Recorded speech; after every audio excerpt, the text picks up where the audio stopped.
याद नहीं रहते हैं तो मैंने एक पेज पर लिख लिए हैं। क्वेश्चन नंबर फर्स्ट देखो, क्वेश्चन नंबर फर्स्ट है integration of, find the integral value of sine of 2x dx। तो देखो ये मैंने अभी अभी आपको पढ़ाया है ना कि यहाँ पर sine of ax plus b, तो जो साइन का जो फंक्शन जिस एंगल पर वो अप्लाई हुआ वो लीनियर है ना, तो यहाँ पर ये क्या आ जाएगा, साइन का क्या होता है माइनस कॉस ऑफ 2x। लेकिन ये तो साइन का हुआ, अब इस 2x का इंटीग्रेशन क्या आएगा, सॉरी डेरिवेटिव 2 प्लस सी। तो ये हो गया आपका फर्स्ट क्वेश्चन। सेकंड देखते हैं, सेकंड क्या है हमारे पास, cos ऑफ 3x। तो cos x का इंटीग्रेशन अभी भी मैंने क्या बताया था, sin x। तो साइन ऑफ, यहाँ पे लीनियर क्या है, मतलब जो फंक्शन है वो क्या है 3x अपॉन में इस 3x का derivative which is 3 plus c. ठीक है, क्वेश्चन नंबर थर्ड पर चलते हैं। क्वेश्चन नंबर थर्ड है e raise to power 2x। अब आप बताओ e की पावर x ना होके 2x है ना, तो कुछ नहीं बस e की पावर 2x लिख देंगे और नीचे इस 2x का derivative which is 2 plus c. ठीक है, फोर्थ क्वेश्चन की तरफ चलते हैं। फोर्थ है हमारे पास ax plus b whole power 2 dx। ठीक है, अब देखो जो ब्रैकेट के अंदर है वो लीनियर ही तो है, ये तो मैं करा भी चुकी हूँ आपको। तो ये क्या हो जाएगा ax plus b whole power 3, 2 plus 1 हो जाएगा ना, तो नीचे भी 2 प्लस 1, नीचे 2 प्लस 1 किया तो 3 आ गया। अब यहीं तक कंसेप्ट क्लियर नहीं है, मतलब अब हमें कंप्लीट नहीं है क्वेश्चन। अब हमें ax प्लस बी का भी डेरिवेटिव निकालना which is a plus c. ठीक है, तो आंसर आएगा ax प्लस बी की पावर 3 अपॉन में इस 3 को बाहर निकाल दे 3a plus c. Question number 5 पर चलते हैं। क्वेश्चन नंबर 5 है sine of 2x minus 4e raise to power 3x dx। अब देखो बेटा, इससे पहले मैं आप लोगों को कुछ बताना चाह रही हूँ कि अगर मेरे पास integration of fx plus minus gx है, मतलब मुझे अब की बार इंटीग्रेशन निकालना है किन्हीं दो फंक्शन के एडिशन का, या दोनों फंक्शन क्या हो रहे हो, सबट्रैक्ट हो रहे हो। तो इंटीग्रेशन एक कंटिन्यूअस मैपिंग होती है। इसका मतलब इस इंटीग्रल को दो पार्ट में ब्रेक किया जा सकता है। क्या, एक है कि पहले इंटीग्रेशन जाएगा fx के पास, तो खाली fx का इंटीग्रेशन, और फिर उसके बाद ये plus minus as it is आ जाएगा और इंटीग्रेशन ऑफ gx dx। समझ गए आप? तो इंटीग्रेशन जो है वो whole integral is converted in 2 parts. First में वो fx का इंटीग्रेशन करेगा, फिर प्लस माइनस आ जाएगा इंटीग्रेशन ऑफ gx। कुछ टाइम तो बच्चे ऐसे अलग अलग करके लिखते हैं, लेकिन कुछ टाइम बाद उन्हें ऐसे आदत पड़ जाती है। इसका मतलब है कि देखो, इसका मतलब क्या है कि fx का इंटीग्रेशन करना है, और इसका मतलब क्या है फिर प्लस माइनस करके gx का इंटीग्रेशन करना है। तो वो बगैर सेपरेट करे भी डायरेक्ट करना सीख जाते हैं। तो लगाओ इसको यहाँ पर अप्लाई। एक दूसरा और सीखो इसी में ही। अगर किसी फंक्शन की मल्टीप्लीकेशन किसी सी कांस्टेंट के साथ हो रही है, तो देखो हमें integration with respect to x करना है। ठीक है, तो ये जो c है ये मल्टीप्लाई हो रहा है, तो c का तो कोई फर्क पड़ेगा नहीं, हम c को क्या निकाल लेते हैं बाहर, और हमारा काम क्या रह जाता है, खाली fx का इंटीग्रेशन करना। तो आ जाइए जरा अब यहाँ पर अप्लाई करो। इसका मतलब क्या है कि हमें इंटीग्रेशन ऑफ साइन 2x निकालना है, माइनस फिर जब मैं इसका इंटीग्रेशन सेपरेट करूंगी तो वो आ जाएगा 4e raise to power 3x dx। Clear है? तो मैंने इनको दो पार्ट में ब्रेक कर लिया है। एक इंटीग्रेशन में साइन 2x है, दूसरे इंटीग्रेशन में 4e raise to power 3x है। अब ये कांस्टेंट टर्म है तो 4 को मैं बाहर निकाल सकती हूँ, अभी मैंने इस प्रॉपर्टी से सिखाया आपको। और अब आप इसका इंटीग्रेशन कराएंगे, साइन 2x का इंटीग्रेशन क्या आएगा माइनस कॉस 2x, और नीचे फिर इस 2x का इंटीग्रेशन विच इज 2। ठीक है, सो माइनस 4, और ये क्या आ जाएगा e raise to power 3x का integration e raise to power 3x, और नीचे इस 3x का derivative which is 3 plus c. तो that is your answer. I think clear हो गया होगा बच्चों। ठीक है, क्वेश्चन नंबर 6 की तरफ चलते हैं। यहां करा देते हैं क्वेश्चन नंबर 6। क्वेश्चन नंबर 6 क्या कहता है, for integration of 4e raise to power 3x plus 1 dx। तो अब देखें यहाँ पर ये इंटीग्रेशन भी दो फंक्शन का सम है, तो ये दो पार्ट में कन्वर्ट हो जाएगा। फर्स्ट इंटीग्रल में आ जाएगा 4e⁻³ dx प्लस दूसरे में 1 को लिखने की जरूरत नहीं है, 1 का मतलब 1 इंटू dx का मतलब है dx ही है।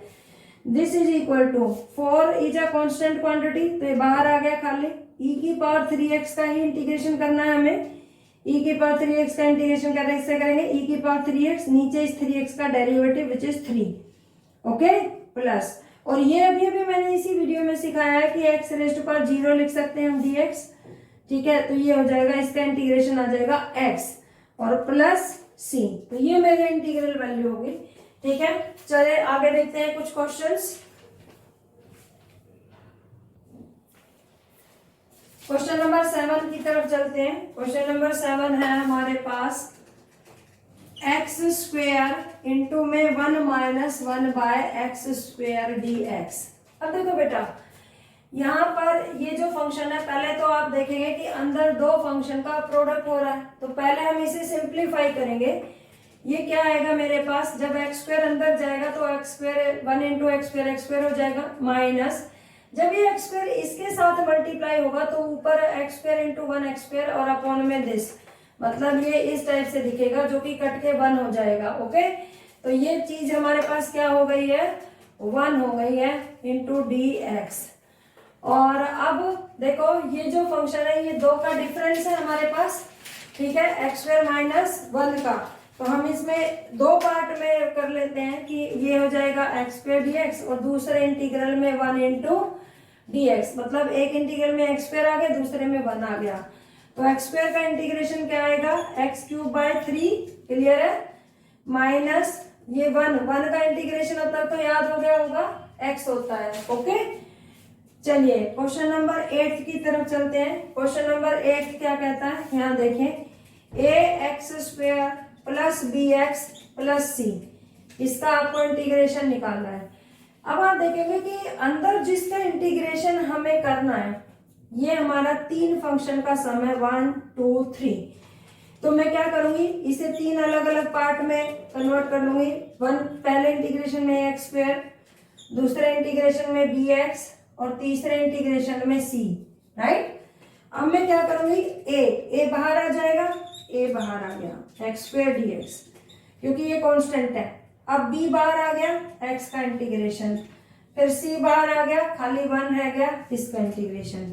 x⁻² का इंटीग्रेशन क्या होता है, x³/3 plus b as it is, x का इंटीग्रेशन क्या होगा, x²/2, c 1 का इंटीग्रेशन क्या होता है x, और अब हम c ऐड करते हैं, लेकिन यहाँ पर k ऐड कर दीजिए क्योंकि क्वेश्चन में ऑलरेडी c गिवन है, तो जो कांस्टेंट है वो थोड़ा डिफर बनाने के लिए मैंने इसे k लिख दिया है, ठीक है। अब देखो आप कुछ आदतें अच्छी डालेंगे क्योंकि आगे भी पढ़ना है, यहाँ से डायरेक्ट करना सीखें। a बाहर आ जाएगा, ठीक है, आपको पता है ना कि इसका तो कुछ इंटीग्रेशन होना नहीं है, ये तो इसके साथ मल्टीप्लाई हो रहा है, तो a एज इट इज रहेगा, x² का इंटीग्रेशन डायरेक्ट बताओ, x³/3 plus as it is आ गया, b बाहर आ गया, x का इंटीग्रेशन क्या होगा, x²/2, ठीक है। इसी टाइप से प्लस है तो प्लस लगा दिया, फिर c को लिख दिया। अब c के साथ कौन मल्टीप्लाई हो रहा, 1, इसका मतलब 1 का इंटीग्रेशन क्या होता है, x, और ये इसका इंटीग्रेशन होने के बाद प्लस एक k कांस्टेंट की तरह ऐड कर दे, तो ये मेरा क्वेश्चन नंबर 8 का इंटीग्रल वैल्यू होगी, राइट। बढ़ते हैं क्वेश्चन नंबर 9 की तरफ। क्वेश्चन नंबर 9 क्या कहता है, find the integral of 2x² plus e⁻x dx, okay. अब देखो मैं बार बार में इसे दो इंटीग्रल में कन्वर्ट नहीं करूंगी, आपको डायरेक्ट करना सिखा रही हूँ। पहले हम इसका इंटीग्रेशन करेंगे, तो जब मैं इसका इंटीग्रेशन करने जाऊंगी तो 2 तो कांस्टेंट है वो बाहर आ जाएगा, और x² का इंटीग्रेशन एक ऐड हो जाएगा, x³/3, इतना पार्ट जो है वो हम इंटीग्रेशन कर चुके हैं। अब प्लस एज इट इज आएगा, e⁻x, तो e⁻x का तो e⁻x ही होता है, राइट, और प्लस c, ये हमारी इंटीग्रल वैल्यू हो जाएगी, ठीक है। आसान है ना। क्वेश्चन नंबर 10 पर चलते हैं। क्वेश्चन नंबर 10 देखेंगे। क्वेश्चन नंबर 10 गिवन है, √x - 1/√x का होल स्क्वायर, राइट। अब देखो यहाँ पर कि ये जो है जिसकी पावर 2 है, अंदर जो फंक्शन है वो लीनियर तो है ही नहीं, तो मैंने अगर ये लीनियर होता तो हम इसमें डायरेक्ट फॉर्मूला अप्लाई कर देते, लेकिन यहाँ पे रूट एक्स है, यहाँ -1/√x है। तो हम सबसे पहले क्या करेंगे, इसका होल स्क्वायर खोलेंगे, ठीक है, इस होल स्क्वायर को, दैट मीन्स ये a माइनस बी का होल स्क्वायर है, तो लगवाओ फॉर्मूला, a का स्क्वायर प्लस b का square -2ab √x into 1/√x, right. कोई डाउट हो?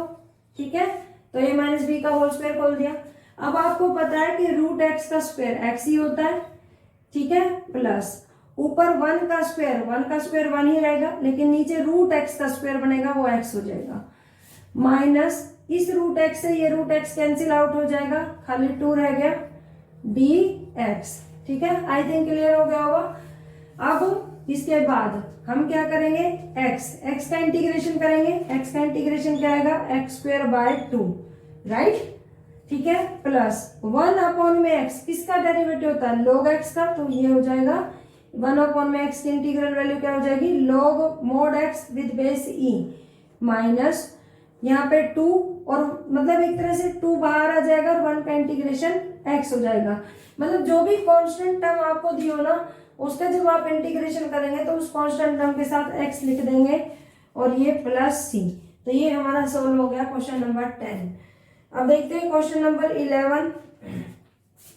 क्वेश्चन नंबर 11, इंटीग्रेशन क्या गिवन है, x³ प्लस 5x² -4 अपॉन में x² dx, ठीक है।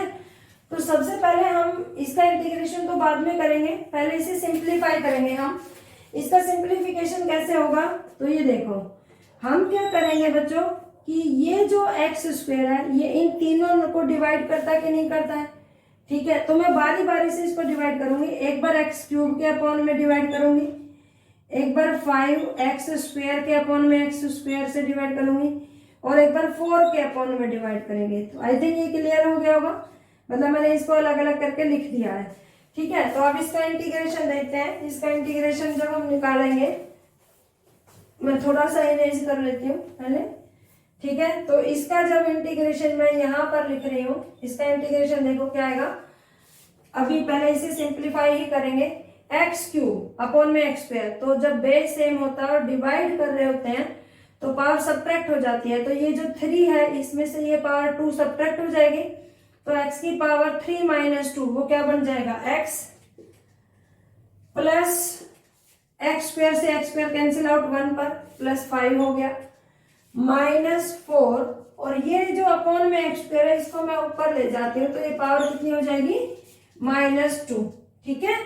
दिस इज इक्वल टू, अब ये देखो क्या आएगा, पहला x का इंटीग्रेशन x²/2, राइट, प्लस 5 अभी अभी बताया था कांस्टेंट आए तो सीधा उसके साथ x लगा दो, ये उसका इंटीग्रेशन हो गया, -4, x की पावर -2 है तो इसमें 1 ऐड कर देंगे, तो जब आप -2 में 1 ऐड करेंगे तो कितना आएगा, -1, यही आपका नीचे बनेगा -1 और प्लस c, तो ये आ जाएगा x² अपॉन में 2 प्लस 5x, और ये माइनस माइनस प्लस 4, राइट, और ये जो x की पावर -1 है इसे चाहो तो आप नीचे ले जाओ और प्लस c, तो ये आपका आंसर आ जाएगा, राइट, ठीक है। तो आगे बढ़ते हैं, देखते हैं क्वेश्चन आगे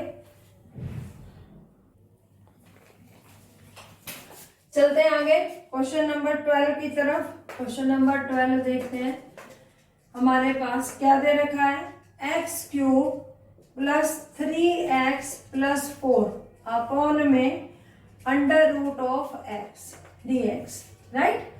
अब पीछे वाले क्वेश्चन की तरह करेंगे, पहले इसको क्या करेंगे, सॉल्व करेंगे इस फंक्शन को जिसका इंटीग्रेशन हमें निकालना है। तो एक बार x³ के अपॉन में √x करो, एक बार 3x के अपॉन में √x करो, और एक बार 4 के अपॉन में √x करो, राइट, dx। तो ये क्या हो जाएगा, x की पावर 3 और ये x की पावर 1/2, तो x की पावर 3 - 1/2, क्योंकि बेस सेम रहेगा तो पावर सब्ट्रैक्ट हो जाएगी, डिवाइड कर रहे हैं, प्लस 3, ये x की पावर कितनी है 1, और नीचे x की पावर 1/2, तो 1 - 1/2 plus 4, x raise to power, जब ये ऊपर जाएगा तो -1/2 हो जाएगा। ठीक है, देखो अच्छा बहुत बच्चे क्या करते हैं, एक चीज और सीखो यहाँ पर कि बहुत बच्चे क्या करेंगे, या तो dx को लिखना जरूरी नहीं समझते। ठीक है, पहली बात तो उनके लिए ये जरूरी सीख है ये उनको कि उनको डेरिवेटिव जरूर लिखना है, राइट। सेकेंडली क्या करेंगे कि यहाँ पे लिख देंगे, यहाँ पे अरे भाई आपको इस पूरे फंक्शन का जो है वो इंटीग्रेशन करना है, और इंटीग्रेशन का पूरे फंक्शन का करोगे तो यहाँ पे आप ब्रैकेट लगाएंगे और आप कहेंगे कि अब इस फंक्शन का integration with respect to x करना है। अच्छा देखो, अब मैं इस एक्स की इंपॉर्टेंस बताती हूँ। सपोज करो आपके पास यहाँ t² और dx लिखा हुआ है, तो कुछ बच्चे क्या होंगे बगैर देखे ही इसका लिख देंगे, मैम ये तो हमें आता है t³ / 3 + c। अरे भाई नहीं, आप ये देखो कि जब आप with respect to x integrate करेंगे तो t को ट्रीट करेंगे as a constant quantity, right. तो ये t² बाहर आ जाएगा, जैसे कि कांस्टेंट आते हैं तो अंदर रह जाएगा केवल 1 का इंटीग्रेशन x + c। जैसे कि अभी अभी मैंने बताया था कि जब भी किसी कांस्टेंट का इंटीग्रेशन करना हो तो उसे बाहर निकाल के इंटू x कर देंगे, तो ये t² कांस्टेंट की तरह ट्रीट होगा। समझ आया कितनी इंपॉर्टेंस है इसकी। ठीक है, तो इसलिए dx का लिखना बहुत जरूरी है। यहाँ पे आ जाइए, ये आ जाएगा x raise to power 5/2 + 3x raise to power 1 - 1/2 1/2 4x raise to power -1/2 dx। अब इसका इंटीग्रेशन करवाओ, x रेज टू पावर 5/2 है तो इसमें 1 ऐड हो जाएगा, नीचे भी 1 ऐड हो जाएगा, plus 3x raise to power 1/2 + 1 हो जाएगा, यहाँ भी 1/2 + 1 हो जाएगा, plus 4x raise to power -1/2 + 1 हो जाएगा, नीचे भी -1/2 + 1 हो जाएगा, और प्लस c आ जाएगा। दिस इज इक्वल टू, ये क्या बनेगा x रेज टू पावर 7/2, तो ये हो गया x रेज टू पावर 7/2, और जो नीचे 7/2 बना था उसे हम 2/7 लिखेंगे। जब ऊपर लाएंगे तो 2 ऊपर हो जाएगा और 7 नीचे आ जाएगा, राइट। प्लस 3 इंटू, अब ध्यान से देखो, ये बनेगा x की पावर 3/2, चलो भाई लिख देते हैं 3/2। नीचे भी क्या बनेगा 3/2, जब 3/2 ऊपर आएगा तो वो कैसे बन जाएगा 2/3। क्लियर है। प्लस 4, ये क्या बनेगा x रेज टू पावर 1/2 और नीचे भी 1/2। ठीक है, तो जब 1/2 ऊपर आएगा तो ये हो जाएगा 2/1, तो थोड़ा सा चलो सही लिख देते हैं 2 into x raise to power 1/2 और ये प्लस c। अब इसे सिंप्लीफाई करवाओ, ये हो जाएगा 2/7 एक्स रेज टू पावर 7/2, 3 से 3 cancel out, 2x raise to power 3/2 plus 4 2 जा 8 x raise to power 1/2 plus c। This is your answer, right. आगे देखते हैं कुछ क्वेश्चंस की तरफ। ठीक है, क्वेश्चन नंबर 13 की तरफ चलते हैं। क्वेश्चन नंबर 13 देखते हैं क्या है। इंटीग्रेशन ऑफ x³ -x² और प्लस x - 1 में x - 1। तो देखो बेटा, इसमें ना मैं तुम्हें 2-3 चीजें नोट करवाऊंगी, हालांकि क्वेश्चन में ये कुछ नहीं है, लेकिन कुछ चीजें नोट रखो और हमेशा उसे अप्लाई कर दो। देखो, जब भी कभी न्यूमरेटर में, ये न्यूमरेटर है और ये डिनोमिनेटर है, तो हमेशा एक चीज याद रखना कि आपको अगर कुछ भी समझ नहीं आ रहा हो ना ऐसे क्वेश्चन में, तो आप क्या करोगे कि अगर आपके पास degree of numerator greater than और इक्वल टू अगर डिग्री ऑफ डिनोमिनेटर हो, ठीक है, तो always remember that you divide the function. आप उस फंक्शन को सीधा सीधा आंख बंद करके डिवाइड कर दें, राइट। तो देखो, मैं तो इसे कई तरीकों से सिंपल, आप वैसे तो ये वैसे ही हो जाएगा, लेकिन अगर आप डिवाइड करते हैं तो आप सिंथेटिक डिवीजन का भी यूज कर सकते हैं, और अगर नहीं आते सिंथेटिक डिवीजन तो सिंपल डिवीजन का भी यूज कर सकते हैं। x³ - x² plus x - 1, x - 1 से जाएगा, x जो है वो इससे डिवाइड करते वक्त x² पर जाएगा, तो ये बन जाएगा x³ - x² plus plus minus cancel out. अब किसका कौन उतरेगा x - 1, दोनों उतार लिए, और ये अब किस पर जाएगा +1 पर, plus plus minus cancel out, ठीक है। और अब डिवीजन एल्गोरिथम से आप ही बताओ कि x cube minus x square plus x minus one, ये हमारा डिविडेंड है, ये क्या हो जाएगा divisor into quotient x square plus one. तो इसका मतलब देखो, अब मैं यहाँ पे इसे रख दूंगी तो मेरा इंटीग्रेशन किस में बदल जाएगा, ऊपर जो न्यूमरेटर है x minus one x square plus one upon में x minus one cancel out d x.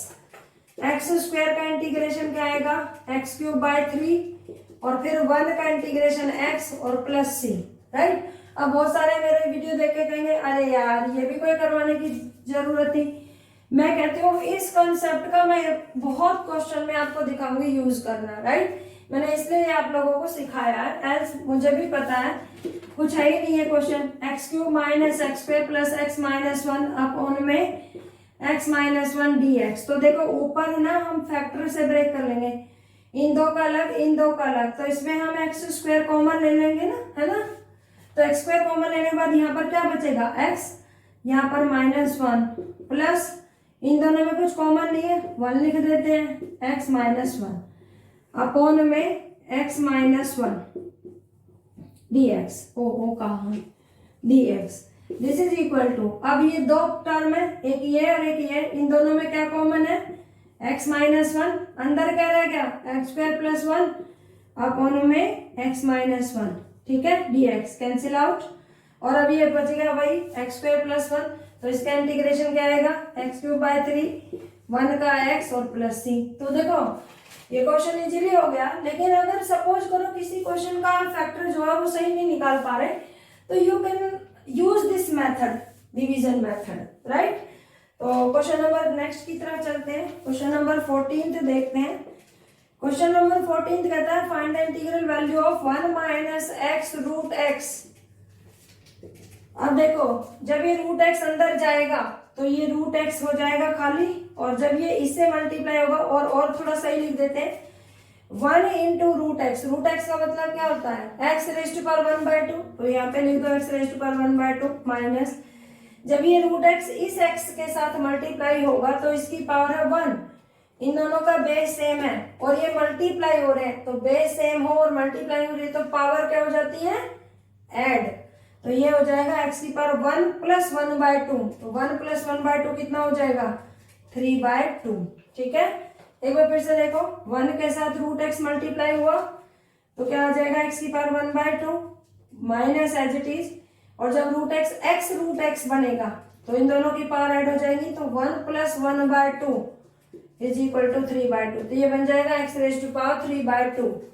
अब इसका इंटीग्रेशन निकालते हैं, x की power 1/2 x raise to power 1/2 x raise to power 1/2 plus 1 upon में 1/2 प्लस 1, ये हो गया minus x raise to power 3/2 plus 1 upon में 3/2 प्लस 1 और प्लस c, ये इसके इंटीग्रल वैल्यू आएगी। इसको सिंप्लीफाई कर देते हैं तो दिस इज इक्वल टू, ये देखो x की पावर 3/2 आएगा 1/2 प्लस 1, अभी यहाँ भी दिखाया था 3/2, नीचे भी 3/2, जब 3/2 ऊपर जाएगा तो ये बन जाएगा 2/3 x raise to power 3/2, right, minus ये 3/2 प्लस 1 है तो 3/2 प्लस 1 5/2 होता है, तो ये हो जाएगा 2/5 x raise to power 5/2 plus c, this is your answer, right. ठीक है, चलो आगे देखते हैं कुछ क्वेश्चंस। क्वेश्चन नंबर 15 की तरफ चलते हैं। क्वेश्चन नंबर 15 देखते हैं क्या है। Find the integral value of under root x 3x square plus 2x plus 3 dx। ठीक है, तो सबसे पहले हम अपने क्वेश्चन को इसको सिंप्लीफाई करेंगे। रूट एक्स अंदर जाएगा और जहां जहां बेस है में उनकी पावर ऐड होती चली जाएगी, तो ये क्या हो जाएगा, जब ये रूट एक्स यहाँ जाएगा तो ये हो जाएगा 3x की पावर 2 इसके पास ऑलरेडी है, और जब ये मल्टीप्लाई होगा तो एक 1/2 और ऐड हो जाएगी, तो ये हो जाएगा 2 प्लस 1/2 प्लस, जब रूट एक्स इसके साथ मल्टीप्लाई होगा तो 2x की पावर 1 तो इसके पास है और 1/2 यहां से मिल जाएगा इसे, प्लस अब ये किससे मल्टीप्लाई होगा 3 से, तो 3 root x, that means x raise to power 1/2। I think ये क्लियर हो गया होगा। ठीक है, अब हम यहाँ पर ऐड कर देते हैं 2 2 जा 4 + 1, बोर्ड का कुछ फायदा उठा लेते हैं। ये क्या आ जाएगा 5/2, तो इरेज कर दिया और ये आ गया 5/2। 1 + 1/2, दिस बिकम्स 3/2, राइट। ठीक है, अब इसका इंटीग्रेशन निकाल देंगे। 3x रेज टू पावर 5/2 + 1 होगा, तो 5/2 + 1 का मतलब 7/2, और नीचे भी 7/2 ही आ जाएगा। क्लियर है। प्लस जब इसका इंटीग्रेशन करेंगे 2 बाहर आ जाएगा, और x की पावर 3/2 का क्या आ जाएगा x रेज टू पावर 5/2, और नीचे 5/2, right. Plus 3x raise to power 1/2, 1/2 मतलब 3/2 अपॉन में 3/2 प्लस c। ठीक है, तो ये सब चीजें याद हो जाती है कि 1/2 में 1 ऐड करेंगे तो 3/2 आएगा, 3/2 में 1 ऐड करेंगे तो 5/2 आएगा, 5/2 में 1 ऐड करेंगे तो 7/2 आएगा। तो बेहतर होगा आप इसकी प्रैक्टिस भी कर लें। तो जब ये 7/2 ऊपर जाएगा तो ऊपर 2/7 हो जाएगा, तो ये बन जाएगा 6/7 x रेज टू पावर 7/2। यहाँ इस 2, ये 2 जब ऊपर जाएगा तो 2 2 जा 4 अपॉन में 5 आएगा, x raise to power 5/2 plus, आप देखो ये 2 ऊपर जाएगा और ये 3 नीचे रह जाएगा। जब ये 2 ऊपर जाएगा और ये 3 नीचे रह जाएगा तो इस 3 से ये 3 कैंसिल आउट हो जाएगा, और ये खाली 2x raise to power 3/2 plus c। This is the answer. Question number 16 की तरफ चलते हैं। क्वेश्चन नंबर 16 देखते हैं क्या है।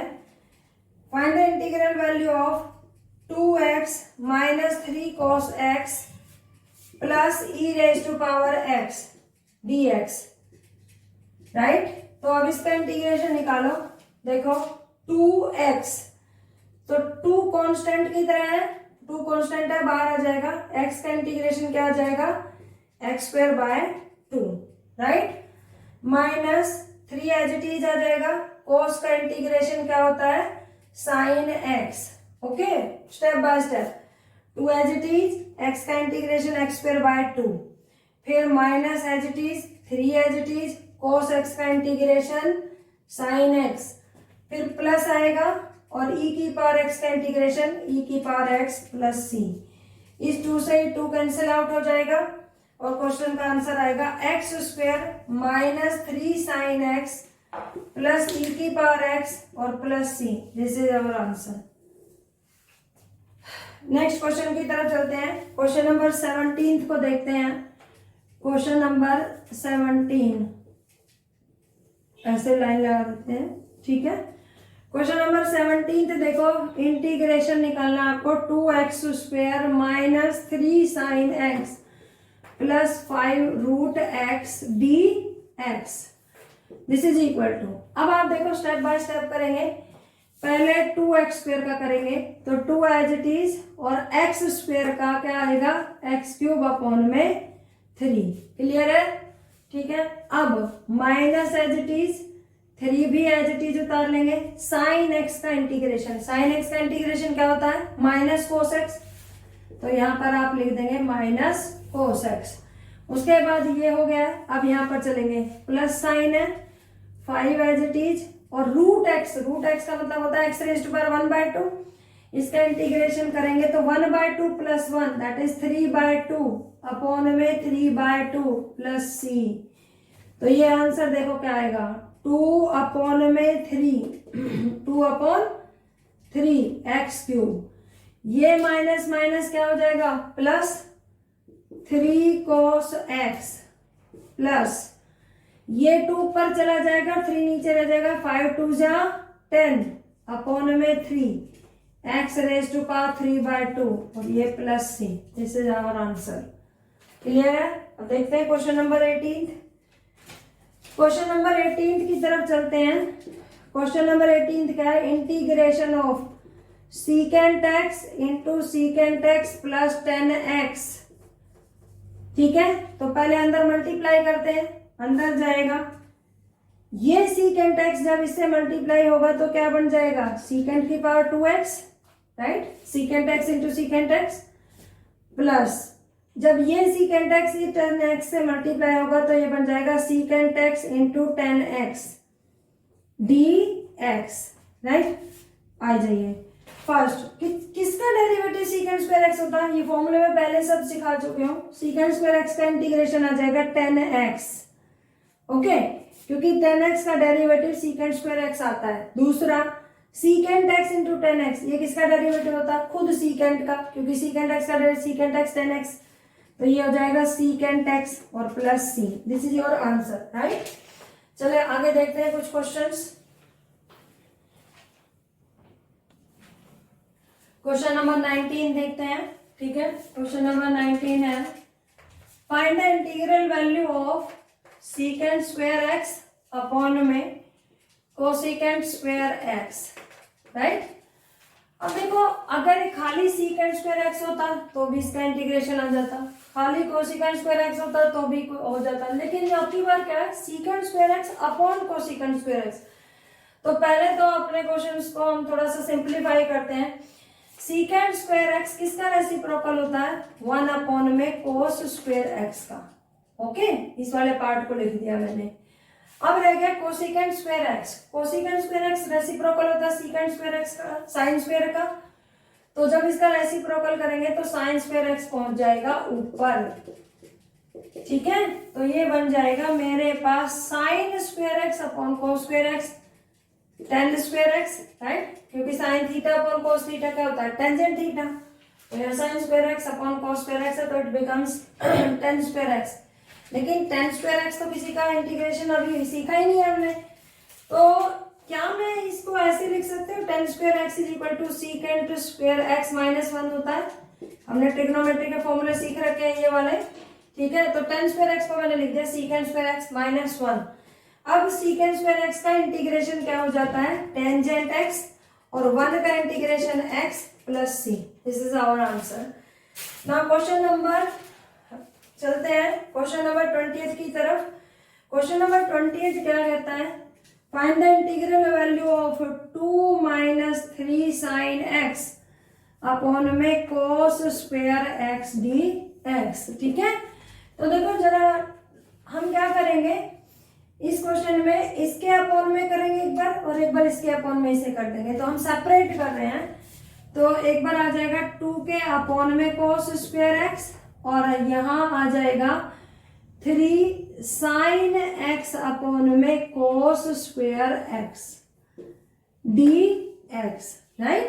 तो देखो यहाँ पर जरा integration of 2 1 upon cos square x, 1 upon में कोस स्क्वायर एक्स का मतलब क्या होगा, सीकेंड स्क्वायर एक्स, ठीक है, माइनस 3। अब इसको कैसे लिखेंगे, देखो ये क्या लिखा हुआ है कोस स्क्वायर एक्स, मैं क्या करती हूँ एक कोस एक्स इसके साथ लिख लेती हूँ और एक कोस एक्स यहाँ पर लिख देती हूँ, ठीक है। अब देखो जो ये साइन एक्स अपॉन में कोस एक्स है ये क्या बन गया 10x, और जो 1 अपॉन में कोस एक्स है वो क्या हो गया secant x d x, right. This is equal to 2 secant square x, secant square x का इंटीग्रेशन क्या आएगा 10x minus 3, 10x into secant x का इंटीग्रेशन क्या आएगा सीकेंट एक्स और प्लस सी। ये हमारा आंसर आ जाएगा, ठीक है। आई थिंक क्लियर हो गया होगा, ठीक है। चलो आगे देखते हैं question number 21। Question number 21 multiple choice question है, तो मैंने वो इतना लिखा नहीं है, बस ऐसे लिख दिया है, ठीक है। तो लेट आई, अच्छा वैसे बताओ क्या, मैंने किसी भी क्वेश्चन में माना नहीं है, डायरेक्ट लिख दिया है। एल्स जब भी आप इंटीग्रल का कोई भी क्वेश्चन स्टार्ट करो तो ये आप अपनी एक हैबिट अच्छी मान लगा लें, बना लें कि आप किसी भी क्वेश्चन को स्टार्ट करो तो let I equal to, let I equal to, let I equal to, देखते हैं 21 कहाँ है, 21 ये ना, under root x plus 1 upon में रूट एक्स, ठीक है, डी एक्स। तो हमें इसका इंटीग्रेशन निकालना है, तो क्या करेंगे हम इसे, रूट एक्स का मतलब क्या होता है एक्स रेज टू पावर 1/2, पहले मैं इसे ऐसे ही लिख रही हूँ, ठीक है, प्लस जब ये रूट एक्स ऊपर जाएगा तो यहाँ एक्स की पावर 1/2 है, लेकिन ऊपर जाएगा तो पावर कितनी हो जाएगी -1/2 डी एक्स। अब यहाँ पर आइए एक्स की पावर 1/2 का इंटीग्रेशन क्या आ जाएगा एक्स की पावर 1/2 प्लस 1 3/2, और नीचे भी क्या आएगा 3/2 प्लस ये हो जाएगा एक्स रेज टू पावर 1/2 नीचे भी 1/2 प्लस सी। दिस बिकम्स, ये 3/2 है, ऊपर पहुंच जाएगा, ये हो जाएगा 2/3 x raise to power 3/2 plus 1/2 को 2 लिख देंगे, x raise to power 1/2 plus C. This is our answer. Okay, ठीक है। तो उसमें 4 ऑप्शन दे रखी होंगी, 4 ऑप्शन में से कोई भी एक ये ऑप्शन मिलेगी आपको, तो आपको इस पर टिक कर देना है, राइट। बढ़ते हैं, क्वेश्चन नंबर लास्ट है 22 क्वेश्चन पर, ठीक है। 22 क्वेश्चन के देखते हैं, थोड़ी सी जगह बना लेते हैं 22 को सोल्व करने के लिए।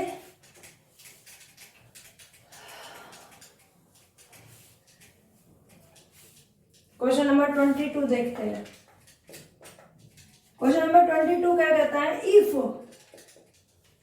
Derivative of D D x of F X, क्या आ रहा है हमारे पास, 4x³ माइनस 3/x⁴। एक तो आपको ये रिलेशन गिवन है कि एक फंक्शन है एफ एक्स, उसका जब डेरिवेटिव किया तो उसकी वैल्यू ये आ गई, राइट। आगे क्या कहता है, सच दैट के f(2) = 0 है। ओके, मतलब ये तो डेरिवेटिव ऑफ एफ एक्स है, दैट मीन्स हमें f' गिवन है, और जो वैल्यू गिवन है वो फंक्शन ऑफ की वैल्यू है एट x = 2 पर। आपको निकालना है कि ये जो फंक्शन है ना एफ एक्स, ये क्या होगा। समझ गया क्वेश्चन को। क्वेश्चन में एफ एक्स गिवन नहीं है, उसका डेरिवेटिव गिवन है, मतलब डेरिवेटिव ऑफ एफ एक्स का डेरिवेटिव का मतलब होता है f'(x), 4x³ माइनस 3/x⁴, ये आपको गिवन है। अब देखो, आज ही जब मैंने आपको इंडेफिनिट इंटीग्रल का कंसेप्ट सिखाया था, तो वहां पे मैंने क्या सिखाया था कि अगर एक फंक्शन मतलब मैं किसी फंक्शन की इंटीग्रल वैल्यू एफ एक्स को कह रही हूँ, कब, ठीक है, इस फाई एक्स की इंटीग्रल वैल्यू एफ एक्स कह रही हूँ, अगर मैं इसका डेरिवेटिव करूं एफ एक्स का, ठीक है, तो वो क्या आ जाना चाहिए, फाई ऑफ एक्स। इसका मतलब देखो यहाँ पे कि इस फंक्शन का डेरिवेटिव जो है वो ये गिवन है, तो इसका मतलब ये किसी फंक्शन की इंटीग्रल वैल्यू होगी, ठीक है। तो आप देखो क्या करेंगे हम,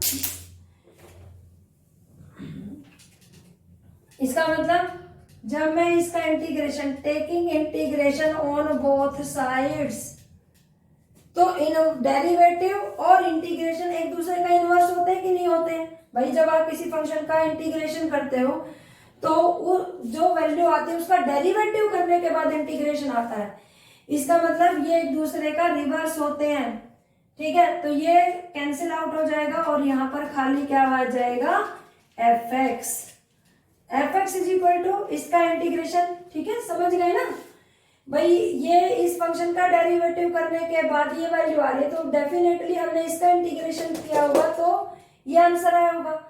तो इसका मतलब देखो, अब इसका इंटीग्रेशन करवाओ, 4x³ का इंटीग्रेशन क्या होता है, x⁴/4 माइनस 3, ये x की पावर ऊपर जाएगी तो -4 होगी ना, तो x⁻⁻4 + 1 अपॉन में -4 + 1 और 1 + c, ठीक है। तो देखो ये क्या आएगा, 4 से 4 कैंसिल आउट हो जाएगा, एफ एक्स क्या आ जाएगा, x⁴ -3, x की पावर ऊपर कितना आएगा, -3, नीचे क्या बचा, -3 + c, minus minus cancel out, 3 से 3 कैंसिल आउट, तो एफ एक्स क्या आ गया मेरे पास, x⁴ + 1 अपॉन में x⁴, क्योंकि ये 3 नेगेटिव बचा है तो मैंने इसे नीचे लिख दिया, + c।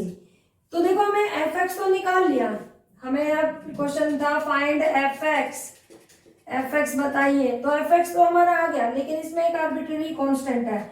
इस कांस्टेंट को निकालने के लिए उसने एक कंडीशन दिया है कि f2 = 0। इसको जानते हैं कैसे पढ़ते हैं, इसको पढ़ते हैं कि ये एफ एक्स की वैल्यू है जब x = 2 है। तो देखो ये हमारे पास एफ एक्स है, अब मैं इसमें क्या कर दूंगी, पुट x = 2, ठीक है। तो ये क्या बन जाएगा, f(2) = 2⁴ प्लस 1/2⁻³ प्लस c, ये की लाइन में लिख देते हैं, 16 आएगा ये, और ये +1/8 और ये प्लस c। तो f2 की वैल्यू इसके इक्वल आ गई है, तो f2 तो क्या गिवन था, 0 इज इक्वल टू 16 8 जा 128, ठीक है, प्लस 1 129 अपॉन में 8 प्लस सी, ये आ गया। तो दिस एम्प्लाइज सी, ये इधर चला जाएगा, is equal to minus 129 upon 8। तो देखो हमने पहले क्या किया, एफ एक्स निकाल लिया और अब सी की वैल्यू निकाल ली है। अब ये सी की वैल्यू मैं यहाँ पुट कर दूं तो मेरे पास एफ एक्स निकल जाएगा कि नहीं निकल जाएगा, ठीक है। तो रख देते हैं, चलो इसे इरेज कर देते हैं इतने पोर्शन को, ठीक है। तो देखो ये क्या आ जाएगा हमारे पास, therefore F X equal to, F X क्या है, X raise to power 4 plus 1 upon X cube, और प्लस सी था, सी की वैल्यू क्या आई है, माइनस 129 अपॉन 8। तो इस क्वेश्चन में भी 4 ऑप्शन गिवन है, 4 ऑप्शन में से कोई भी एक ठीक होगी तो आप उस पर क्लिक कर लेना, देख लेना। एक बार रिपीट कर देते हैं। इस क्वेश्चन में गिवन था कि किसी फंक्शन का डेरिवेटिव करने पर ये वैल्यू आ गई है, तो डेफिनेटली इंटीग्रेशन की तो डेफिनेशन यही होती है कि इसका मतलब जिस फंक्शन का ये डेरिवेटिव है इसका हमने इंटीग्रेशन करे तो एफ एक्स आ जाए। तो मैंने यहाँ पे आ जाइए सीधा सीधा कि मैंने इसका इंटीग्रेशन किया तो ये हमारे पास 4x क्यूब माइनस 3x/4, मैं चाहती तो ये डायरेक्ट एफ एक्स लिख सकती थी क्योंकि यही मैंने सिखाया, तो पर कोई बात नहीं, मैंने यहाँ पे लिख दिया कि एफ एक्स इक्वल टू, इसका इंटीग्रेशन करो तो 4x/4 और ये आ गया, 4 से 4 कैंसिल आउट होगा, ये -3 बचेगा तो उस माइनस से ये माइनस प्लस हो जाएगा, 3 से 3 कैंसिल हो जाएगा और ये आ जाएगा 1/x³ और प्लस सी। इस सी को निकालने के लिए इसने कंडीशन दी है f2 इक्वल टू 0, तो मैंने x की जगह 2 रख दिया, x की जगह 2 रखने पर लेफ्ट हैंड साइड f2 हो गई और राइट में वैल्यू पुट कर दी, f2 0 है, इधर आ गया 129 अपॉन 8 प्लस सी की वैल्यू नेगेटिव नेगेटिव 128 अपॉन में 129 अपॉन 8 आ गई। इसकी वैल्यू यहाँ सब्सटीट्यूट कर देंगे तो हमारा एफ एक्स आ जाएगा और वो एफ एक्स मेरा ये होगा। आई थिंक बच्चों सारा कंसेप्ट क्लियर हो गया होगा फर्स्ट एक्सरसाइज से रिलेटेड। थैंक यू, आगे मिलते हैं।